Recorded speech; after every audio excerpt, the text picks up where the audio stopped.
పశ్చిమ ఆసియాలో తీవ్ర ఉద్రిక్త పరిస్థితులు తలెత్తడంతో గల్ఫ్ దేశాల్లోని పలు విమానాల సర్వీసులు రద్దయ్యాయి. దీంతో కువైట్ పర్యటనకు వెళ్లిన తెలుగు ప్రజలు అక్కడే చిక్కుపోయారు. ఫిబ్రవరి 24న హైదరాబాద్ నుంచి వచ్చామని, యుద్ధంతో ఇక్కడే ఉండిపోయినట్టుగా తెలిపారు. దయచేసి భారత ప్రభుత్వం, ఏపీ, తెలంగాణ ప్రభుత్వాలు స్పందించి తమను స్వస్థలాలకు చేర్చాలని వారు కోరుతున్నారు.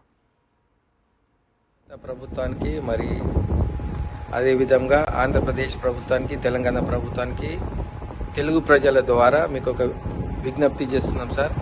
మేమందరము ఇక్కడ 24వ తారీఖు హైదరాబాద్ నుండి బహ్రెయిన్కి మరి టూరిస్ట్ వీసాగా చూడడానికి వచ్చాము. 4 days తర్వాత తిరిగి వెళ్లే టైంకి మేము అనుకునే విధంగా ఎయిర్పోర్ట్కి వెళ్ళాక మరి చెక్ ఇన్లో లైన్లో నిలబడ్డప్పుడు బాంబ్స్ పడడము, మరి ఇక్కడ మిజైల్స్ పడడము, దాంతోపాటు అక్కడ కౌంటర్స్ క్లోజ్ చేయడము, గల్ఫ్ ఎయిర్ వాళ్ళు ఏమి స్పందన లేదు.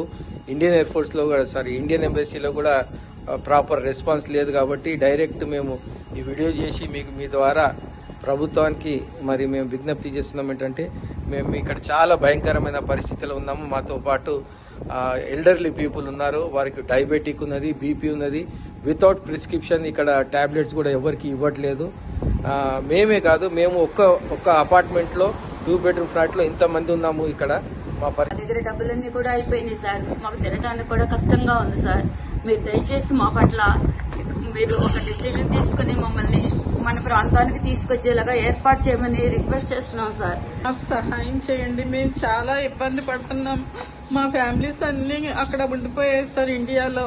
వాళ్ళు మా కోసం చాలా కంగారు పడుతున్నారు, బెంగ పెట్టుకొని ఉన్నారు. దయతో మాకు సహాయం చేయండి ప్లీజ్. 10 సంవత్సరాలు పైవారమే మేము ఎంతో ఇబ్బంది పడుతున్నాం. ఇక్కడ ఎంత ఇరుకులో ఉన్నామో మేమే కాదు, మాకన్నా మా స్థానికులు ఉన్న ఆ గృహాల్లో ఉన్న మా బిడ్డలు, మా ప్రియులు వాళ్ళందరూ కూడా ఎంతో కంగారుగా ఉన్నారు. కనుక మమ్మల్ని ఈ వయసులో ఈ యొక్క స్థలం నుంచి మా ప్రాంతానికి మరి క్షేమం తరలిస్తారని ప్రభుత్వాన్ని మరి ముఖ్యంగా వేడుకుంటున్నాం.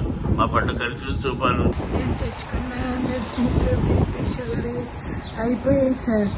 తొందరలో నేను ఇక్కడ కొనుక్కుందామనంటే ప్రిస్క్రిప్షన్ లేకుండా ఎవరు ఇవ్వడం లేదు. దయచేసి మీరు కనికరించి మనం తొందరగా ఇంటికి చేరేలాగా సహాయం చేయమని కోరుతున్నాను.